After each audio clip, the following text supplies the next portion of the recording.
One of the most dangerous moments in an entrepreneur's career is the month after their biggest deal. Most founders, they think that closing a huge contract is the moment where everything changes, and we pray to God that that's an opportunity. But in many ways, it does. Revenue goes up, confidence goes up, momentum feels like it's finally here. But what I've seen over and over again with working with entrepreneurs is that the biggest deal often creates the most dangerous habits. Because the moment a founder closes a big deal, something subtle starts to happen. They slow down on the behaviors that actually create the deal in the first place. The prospecting slows down, the outreach slows down, the pipeline activity drops. And the irony is that the moment you start to feel the most secure in business is often the moment you started creating your next revenue problem. But before we break this down, make sure you like this video and subscribe to the channel for more content on business, leadership, and scaling companies. And if you don't already know, my name is Antonio Minolfi. I work with entrepreneurs and executives on strategy, leadership, and building organizations that scale the right way.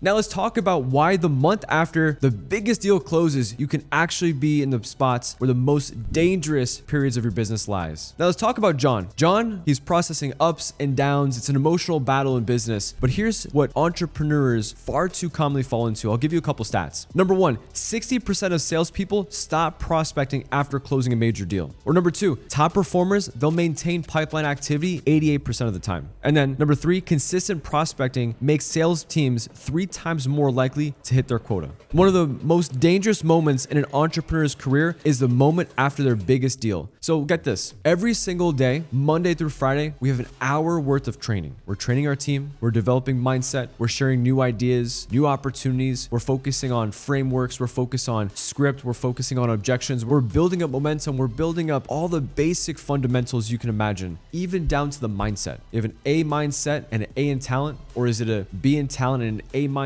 or vice versa? If we're building up everything possible to build the strongest, most confident, most enduring team that's ready to conquer any opportunity, they're ready to go. Momentum is there. It's going to carry us, but momentum, she's a jealous spirit. As we process, as we go through this, what is necessary for us to find our next best level? What is necessary for us at this phase to make sure we keep driving? Because some people will get their biggest deal. I've never had this before and they want to celebrate. But if they want to celebrate, how locked in were they originally? It goes back to the example. You might talk to someone outside of business, very humble, very astute. They read the books, they're focused. Everything about this person, they might seem inspirational, but they're building. They're in their startup phase of their career, their life, their business. But you give that person, let's say a couple $100,000, you give that person a couple $1 million and their habits change. The lifestyle changes. All of a sudden that person has an addiction. All of a sudden this person, man, they're spending money in certain areas. All of a sudden they're on vacation. Why did this happen? How did this develop? Well, they were disciplined as they were in the come up, but as they were building and they found their new opportunity, they're living the lifestyle far too soon. They're not everything you thought they were. Their habits have developed. So when you have your salesperson or your team and all of a sudden their habits change, were you actually developing the right habits at ground level? Were you actually pouring into certain areas that you thought they needed to actually focus on? For example, a great sales team, they master objections. Their mindset is sharp. They read the books. They're always incentivized to beat and surpass their prior best. There's a very high, strong culture in the office. There's a very high standard, but you also teach them life lessons. Is there also outside of business, what are they learning? Are you shaping their mindset inside and outside of the office? For example, in the office, who is going to pull John up? Who's going to call John out? Who is going to make sure we hold the standard? Hey, John,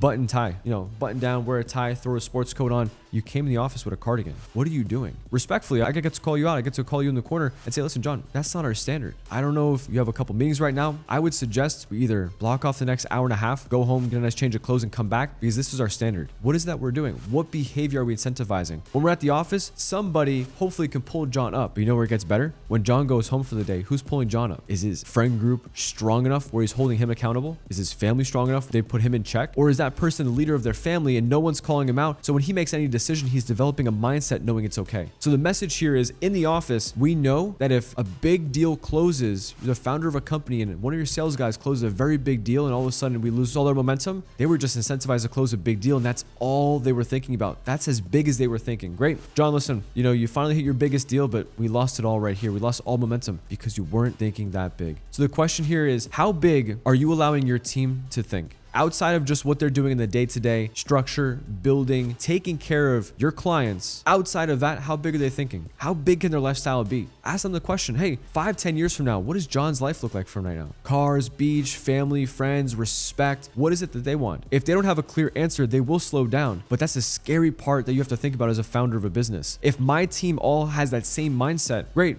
I hope 5, 6, 10 of my guys all hit 6 figures. They're able to beat their prior best. They finally get to a point where they're making real money. But if they make real money and they slow down, you as the founder, you're going to get blindsided. Why? Because I wasn't focused on developing the right talent from ground level. I got sidetracked knowing that, hey, if they just hit their number, that's all they need. Everybody's thinking big. Not everybody's thinking big. Not everybody's thinking big. Patrick Bet-David said in a meeting, he says, you know what's the most scary thing to think about when it comes to business? You never know who is thinking the biggest. And the only way you'll find out, 10, 15 years from now, you see how big and great of a lifestyle that person developed. But at that point, it's far too late. So what are you doing to structure, to train, to develop your guys on your team to make sure not only they could perform for what is necessary in their area of focus for the business, but what are they doing to make sure we're developing the right talent inside, outside the business, and who is pulling up your team?